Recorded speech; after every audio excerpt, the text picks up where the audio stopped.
దాదాపుగా 60-70 సార్లు నా మీద కేసులు పెడితే ఏ ఒక్క రోజు కూడా తీన్మార్ మల్లన్న కానీ మా ఆఫీస్ సిబ్బంది కానీ ఎవరిపైన ఒక చేయి వేసిన పాపాన పోలేదు. మేమంత సామరస్యంతో ఉన్నాం. కానీ వాళ్ళ కల్వకుంట్ల కవిత గారు ఈ రకమైనటువంటి హత్యా ప్రయత్నాలకు కూడా స్కెచ్లు వేస్తారన్న విషయం ఇయాలనే అర్థమవుతా ఉంది. ఖచ్చితంగా తెలంగాణ రాష్ట్ర వ్యాప్తంగా బీసీలంతా ఎక్కడికక్కడ కల్వకుంట్ల కవిత దిష్టి బొమ్మలు నలగబెడతా ఉన్నారు. బీసీలను అనగదొక్కాలని చూస్తున్నటువంటి ఆమె పైన చర్యలు తీసుకోవాలని డిమాండ్ చేస్తూ ఉన్నారు. మేము కూడా ఖచ్చితంగా కార్యాచరణ చేస్తాం. ఈ దాడులతోటో ఈ బెదిరింపులతోనో ఈ హత్యాయత్నాలతోటో బీసీ ఉద్యమం ఆగిపోతుందని మీరు భ్రమపడితే నేను చెప్తా ఉన్నా, మీరు రాసి పెట్టుకోరి. రాబోయే 3 సంవత్సరాల్లో మిమ్మల్ని రాజకీయంగా పాతాళానికి తొక్కే బాధ్యత మాది. బీసీలము అణగారిన వర్గాలము ఈ రాష్ట్రంలో అధికారంలోకి రావడానికి మా ప్రయత్నంలో ఇసుమంతా కూడా తగ్గదు. మరింత రెట్టించిన ఉత్సాహంతోనే ముందుకు పోతాం తప్ప ఈ దాడులకు తీన్మార్ మల్లన్న భయపడు. ఇగో నా పైన దాంతో కొట్టడం జరిగింది. ఈ కొట్టినటువంటి నేను అడ్డుకోవడంతో మా బాలకృష్ణ మా గన్మెను ఆయన వెపన్ లాక్కొని నా మీద కాల్పులు చేయడానికి ప్రయత్నం చేశారు. ఈ రకంగా ఒక ఎమ్మెల్సీని నేను నా పైన హత్యాయత్నం చేసేటువంటి ప్రక్రియ కల్వకుంట్ల కవిత గారు ఆయన కుటుంబం ఆమె కుటుంబం అంతా ఈ కార్యక్రమానికి తెగబడిందంటే ఇక మీరా మేమా బీసీలమా తేల్చుకుంటాం. ఈ రాష్ట్రాన్ని 10 సంవత్సరాల పాటు దోచుకున్నటువంటి కల్వకుంట్ల కవిత కుటుంబమా, తెలంగాణ రాష్ట్రంలో ఉన్నటువంటి 2.5 కోట్ల బీసీ సమాజమా ఇక తేల్చుకుంటాం. మేము ఇవాళ తెలంగాణ రాష్ట్రం అంతా మేము పోరాడుతూ ఉన్నాం. ఈ ప్రజలకు జరుగుతున్న అన్యాయాలు బయట పెడతా ఉన్నాం. మాకు రాగాల్సినటువంటి వాటా గురించి మాట్లాడుతూ ఉన్నాం. ప్రభుత్వాన్ని నిలబిస్తా ఉన్నాం. ఈ ప్రభుత్వం మా సలహాలు స్వీకరిస్తూ ఉంది. ఎక్కడైనా పొరపాట్లు జరిగితే సరి చేసుకుంటా ఉంది. ఈ ప్రభుత్వాన్ని మేము ప్రభుత్వంతో పోరాడుతూ ఉంటే నీకేం బాధమ్మా? నీకు ఉనికి కావాలంటే మీ నాయన దగ్గర అడుక్కొచ్చుకో. బీసీ నాయకుల మీద బీసీ నాయకత్వం మీద దాడులు చేస్తే నీకు ఉనికి వస్తుంది అనుకుంటే అది నీ భ్రమ. మరింత దిగజారిపోయి ప్రజల్లో చులకనవడం తప్ప ఇంకా ఏమీ ఉండదు. కాబట్టి కల్వకుంట్ల కవిత గారు మీకు నేను చెప్తా ఉన్నా, మీరు ఇటువంటి చిల్లర మల్లర పనులు పనిచేసి తెలంగాణ రాష్ట్రంలో ఆడబిడ్డలంటే ఒక ప్రత్యేకమైనటువంటి గౌరవం ఉంటుంది. మొత్తం దేశంలో ఒక రకమైనటువంటి సంస్కృతి ఉంటే తెలంగాణ రాష్ట్రంలో ప్రత్యేకించి బీసీ బిడ్డల ఇళ్లలో మరీ ముఖ్యంగా ఆడబిడ్డలకు కాళ్ళు మొక్కి ఏదన్నా శుభకార్యం ఉంటే తండ్రులు అన్నదమ్ములు బయటకు వెళ్ళేటటువంటి సంస్కృతి ఉంటుంది. బోనం ఎత్తుకున్నటువంటి ఆడబిడ్డను ఆల్మోస్ట్ అమ్మవారిని చూసినట్టు చూసేటటువంటి ఒక పవిత్రమైన సంస్కృతి మన తెలంగాణ రాష్ట్రంలో ఉంటుంది. ఇప్పుడిప్పుడే తెలంగాణలో భారతదేశం మొత్తంలో మహిళలు రాజకీయంలో ముందడుగేస్తూ సమస్యలపైన మాట్లాడుతున్నటువంటి సందర్భాన్ని మనం గమనిస్తున్నాం.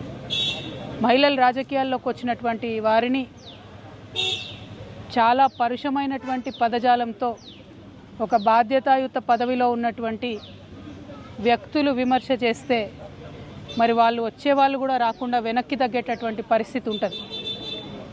నా ఒక్కదాన్ని ఈరోజు ఎమ్మెల్సీ నవీన్ గారు, చింతపండు నవీన్ అలియాస్ తీన్మార్ మల్లన్న గారు ఎంత దారుణంగా మాట్లాడినరో తెలంగాణ ప్రజలందరూ చూసిండ్రు.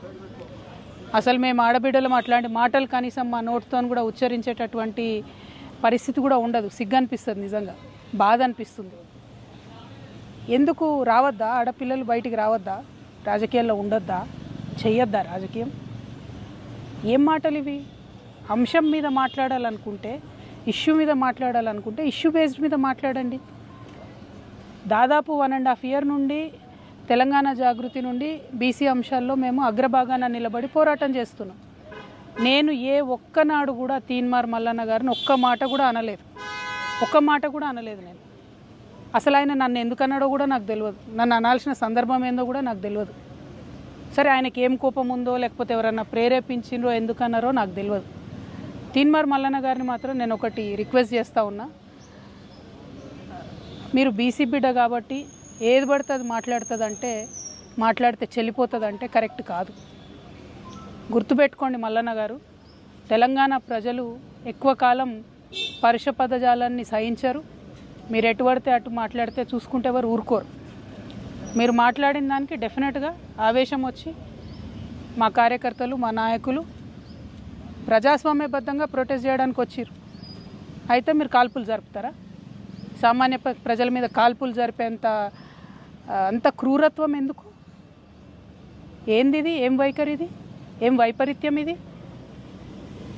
ఎందుకోసం చేస్తున్నారు ఇట్లా మీరు? అంటే ఒక ఆడబిడ్డను ఎంత మాట పడితే అంత మాట అనేసి ఇది తెలంగాణ పదజాలం ఇట్లనే ఉంటుంది గట్లనే ఉంటుంది అని అంటే ఇది మీ టీవీ కాదు, మీరు మేకప్ వేసుకొని వేసే డ్రామా కాదు. ఇది రాజకీయము, ఇది ప్రజాస్వామ్యము. ఇందులో అనేక మంది ప్రజల యొక్క జీవితాలు ముడిపడి ఉన్నాయి. అరే తెలంగాణ జాగృతి ఎన్నో కార్యక్రమాలు చేసింది, అందులో బీసీ ఉద్యమం ఒక భాగం మాత్రమే. ఇంకా చాలా కార్యక్రమాలు చేస్తాం, ఇంకా బలంగా పోరాటం చేస్తాం. ఎందుకోసం మీకు ఇంత దుగ్ధ?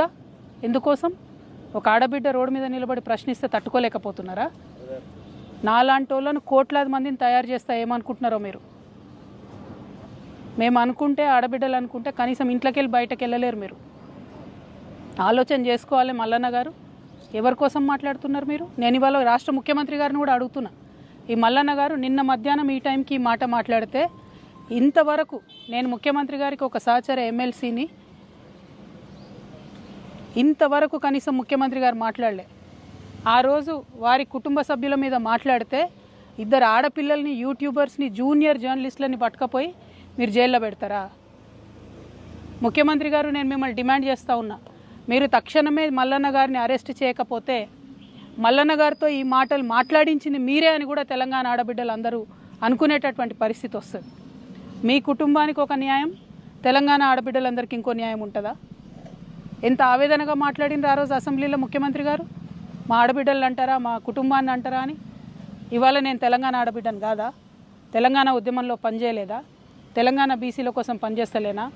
తెలంగాణ అసెంబ్లీలో అంబేద్కర్ బొమ్మ పెట్టాలని దీక్ష చేయలేదా? ఎన్ని పనులు చేసినాం, ఎన్ని విషయాల్లో కొట్లాడినాం, ఎన్ని అంశాల్లో మాట్లాడినాం, ఇంకా మాట్లాడతాం. మాకు అవకాశం ఇస్తే ఆడబిడ్డలకి ఇంకా మాట్లాడతాం.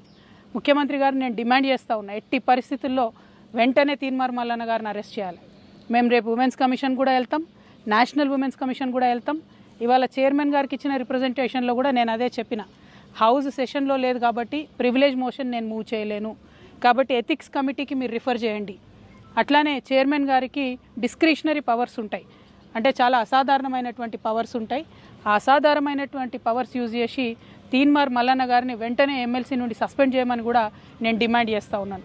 ఎందుకంటే ఒక బాధ్యతాయుతమైనటువంటి పదవిలో ఉన్న వ్యక్తులు నోరు చూసుకొని మాట్లాడాలి. మనని లక్షలాది మంది ప్రజలు గమనిస్తుంటారు. నాకు మాట్లాడరాక కాదు, నాకు భాష తెలియక కాదు, కానీ కంట్రోల్లో ఉండాలి, లిమిట్లో ఉండాలి, ప్రజాస్వామ్యబద్ధంగా ప్రశ్నించాలి. అది వదిలిపెట్టి మీరు ఏది పడితే అది మాట్లాడతామంటే మాత్రం మేము ఇక్కడ ఊరుకోము. ఏదో ఆడబిడ్డ కదా, ఓ సంస్థ నడుపుతుంది కదా, ఆమెను ఏదన్నా ఎవరుంటారు వెనక అనుకున్నారేమో. నా వెనక లక్షలాది మంది తెలంగాణ ఆడబిడ్డలు ఉన్నారు, నా వెనక లక్షలాది మంది తెలంగాణ అన్నదమ్ములు ఉన్నారు. నేను మామూలు ఆడబిడ్డను కాదు చెప్తున్నా. అగ్గి రవ్వనై రగులుతా ఎక్కువ తక్కువ వేస్తే. తీన్మార్ మల్లన్న గారు జాగ్రత్త, నేను చెప్తున్నా, జాగ్రత్తగా ఉండండి. Thank you. జై తెలంగాణ.